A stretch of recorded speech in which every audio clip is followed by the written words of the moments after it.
Hello दोस्तों, आप सभी का हमारे यूट्यूब चैनल पर एक बार फिर से हार्दिक स्वागत है। मोस्ट इम्पॉर्टेंट क्वेश्चन की सीरीज में आज हम प्रश्न संख्या 32 लेकर के आए हैं और ये जो प्रश्न है ये आपका रिलेशन एंड फंक्शन संबंध और फलन से रिलेटेड है। बहुत ही इम्पोर्टेंट क्वेश्चन है।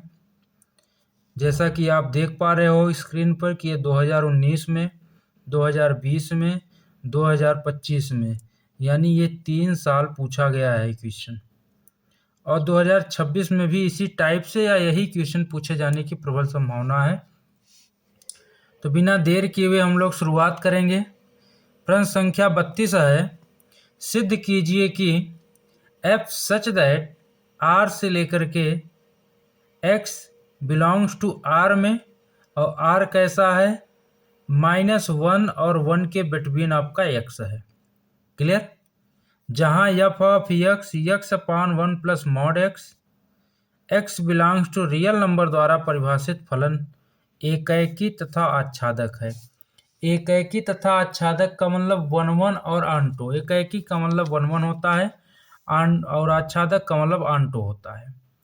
तो बिना देर किए हुए हम लोग शुरुआत करेंगे। तो देखिए, चूंकि फंक्शन आपका दिया गया है f of x equal to x upon 1 plus mod x, जो फंक्शन है x upon 1 plus mod x है। अब ये मॉड x आप जानते हो कि मॉड x जो होता है वो 0 से बड़ा, 0 से छोटा और 0 के बराबर, यानी एक बार पॉजिटिव टूटेगा और एक बार निगेटिव टूटेगा। तो चलिए अब हम बात करेंगे सबसे पहले x greater r equal to 0 के लिए। x जब 0 से बड़ा या बराबर हो तो इस केस में क्या होता है, मॉड x की जो वैल्यू होती है वो प्लस x के इक्वल होती है। ठीक है, तो सबसे पहली कंडीशन हम इसके लिए बात करेंगे। आइए इसके लिए बात किया जाए। तो f of x equal to है x upon 1 plus mod x। आपको पता है कि मॉड x की जगह हमने क्या लेट कर लिया है x, क्योंकि 0 से ग्रेटर आर इक्वल की बात कर रहे हैं। तो f of x equal to x upon 1 plus mod x की जगह क्या रखेंगे, x रखेंगे। ये आपकी f ऑफ x की वैल्यू आ गई। अब एकैकी के लिए क्या होता है, एकैकी के लिए हम क्या करते हैं, x की जगह x1 रखते हैं एक बार, यानी x1 रखकर f ऑफ x1 की वैल्यू निकालते हैं। फिर एक बार x की जगह x2 रख करके f ऑफ x2 की वैल्यू निकालते हैं। तो चलिए अब यहाँ पर f ऑफ x1 अगर निकालेंगे तो हो जाएगा x1 अपान 1 प्लस x1, जहाँ जहाँ x था वहाँ x1 हो गया। f ऑफ x2 अगर निकाला जाए तो ये हो जाएगा x2 अपान 1 प्लस x2। अब आप जानते हो कि एकैकी प्रूव करना है तो इसके लिए क्या होगा, f ऑफ x1 को f ऑफ x2 के इक्वल करना होगा। करने के बाद अगर x1 इक्वल टू x2 आ जाता है तो ये एकैकी हो जाएगा। तो चलिए इसकी वैल्यू रखा जाए, x1 अपान में 1 plus x1 equal to x2 अपान में 1 प्लस x2। अब इसका गुणा करेंगे तो x1 का गुणा हो जाएगा 1 प्लस x2 के साथ, x2 का गुणा हो जाएगा 1 प्लस x1 के साथ।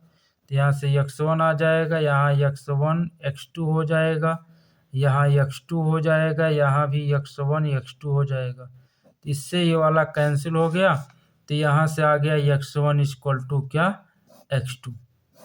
Clear? x1 equal to x2 आ गया। कब? जब हमने x ग्रेटर और इक्वल टू 0 के लिए बात किया तब। अब क्या किया जाएगा, अब इसी में दूसरा कंडीशन हम लगाएंगे, x लेस देन 0। जब x लेस देन 0 होगा तो यहाँ पर मॉड x की जगह हम क्या रखेंगे, माइनस x, और यहाँ क्या रखे थे, प्लस x।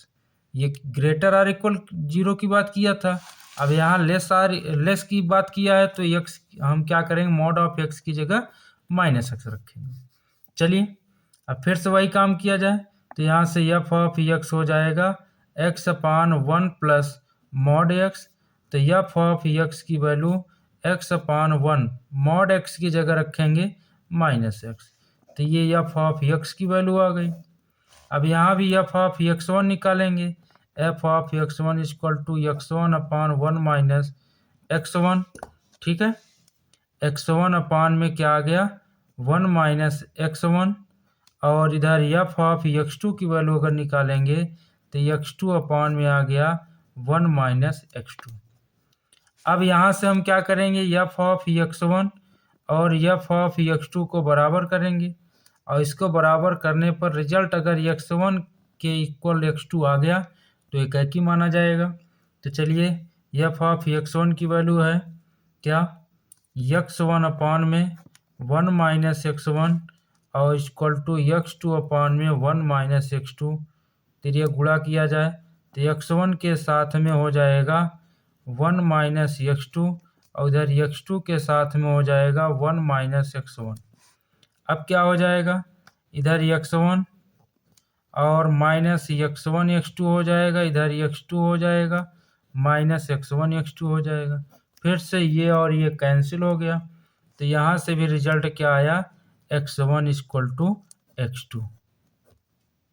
यानी कि ग्रेटर आर इक्वल टू 0 के लिए भी वही आया और लेस देन 0 के लिए भी वही रिजल्ट आ गया।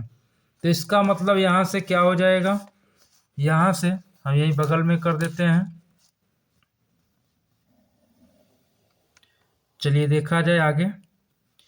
तो यहाँ से रिजल्ट क्या होगा, इसलिए हम कह सकते हैं, इसलिए एफ एकैकी है। क्या है, एकैकी, क्योंकि हर एक कंडीशन में हमने क्या किया, एफ ऑफ x1 को एफ ऑफ x2 के इक्वल किया, तो इसको करने के बाद क्या आया, x1 इक्वल टू x2 आ गया। तो इसका मतलब क्या है, एकैकी है।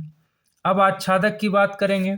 आच्छादक के लिए भी वही कंडीशन, इसमें भी पहला कंडीशन बात करेंगे क्या, x greater or equal to 0 के लिए। तो इसमें जो भी फलन दिया गया y F of x equal to x upon 1 plus mod x है। तो यहाँ से जब ग्रेटर दैन की बात होगी तो मॉड x की जगह प्लस x रखा जाएगा, ठीक है। तो यहाँ से F of x equal to आएगा x अपान 1 प्लस x। तो आच्छादक को प्रूव करने के लिए हम एफ ऑफ x को y मानते हैं, y equal to x upon 1 plus x। फिर ये गुणा करेंगे तो y के साथ 1 प्लस x हो जाएगा, इधर x होगा, y प्लस एक्स वाई, ठीक है, और इधर x हो जाएगा। अब यहाँ से हम क्या करेंगे, x वाले को एक साइड करते हैं तो y equal to x minus x y हो जाएगा। तो y equal to x common कर लें, 1 माइनस वाई हो जाएगा, या x इक्वल टू आ जाएगा y अपान 1 माइनस वाई। तो यहाँ से x की वैल्यू क्या हो गई, y अपान में 1 माइनस वाई, ठीक है। तो अब यहाँ से, अब इसके बाद ये हमने किसके लिए बात किया था, ग्रेटर आर इक्वल टू 0 के लिए, तो एक x की वैल्यू ये आ गई। अब इसके बाद हम दूसरा कंडीशन बात करेंगे किसके लिए, लेस दैन के लिए। तो लेस दैन के लिए बात किया जाए तो इसके लिए क्या हो जाएगा, जहाँ पर मॉड x प्लस x रखे थे अब यहाँ माइनस x हो जाएगा, तो मॉड x क्या हो जाएगा, माइनस x। तो यहाँ से एफ ऑफ x आपको दिया गया है x upon 1 plus mod x की जगह क्या हो जाएगा, माइनस x। इसको y मान लेंगे, x अपान 1 माइनस x। फिर ये गुणा करेंगे y के साथ 1 माइनस x, और इधर x होगा, y minus x y equal to x, या y equal to x plus x y हो जाएगा। यहाँ से x कॉमन कर लें तो 1 प्लस वाई हो जाएगा, और अगर यहाँ से x की वैल्यू निकाला जाए तो यहाँ y अपान 1 प्लस वाई आ जाएगा। तो एक x की वैल्यू ये आई है, एक x की वैल्यू ये आई है। अब देखा जाए कि दोनों ही स्थितियों में अगर सहप्रांत का प्रत्येक अवयव, दोनों स्थितियों में, इसमें भी जो सहप्रांत है, सहप्रांत मीन्स ये वाला, ये सहप्रांत का प्रत्येक अवयव जो है वो प्रांत के, प्रांत मीन्स आर, प्रांत मीन्स किसके, आर के किसी न किसी अवयव से जरूर रिलेटेड होगा, क्योंकि ये बता रहा है, ये सही रिजल्ट दे रहा है। तो यहाँ हम लिखेंगे, इसके बाद क्या लिखेंगे, इसलिए दोनों ही हम लिख दे रहे हैं, दोनों ही अवस्थाओं में, दोनों ही अवस्थाओं में सह प्रांत का प्रत्येक अवयव प्रांत के किसी न किसी अवयव का प्रतिबिंब है, किसी न किसी अवयव का प्रतिबिंब है। इसलिए F क्या है? इसलिए F आच्छादक है। F क्या है? आच्छादक है। अब यहाँ से हम लोगों ने प्रूव कर लिया था x1 = x2 आया है, इसका मतलब एक ही है। यहाँ से प्रूव कर लिया गया कि दोनों ही अवस्थाओं में सहप्रांत का प्रत्येक अवयव प्रांत के किसी न किसी अवयव का प्रतिबिंब है। आच्छादक के लिए ये स्टेटमेंट लिखना ही होता है। एट लास्ट आपको x की वैल्यू y के टर्म में निकाल करके ये चीज लिखना होगा। इसलिए हम कह सकते हैं अतः F एकाएकी तथा आच्छादक है। F क्या है? एकाएकी तथा आच्छादक। ठीक, तो बहुत ही इंपॉर्टेंट क्वेश्चन था।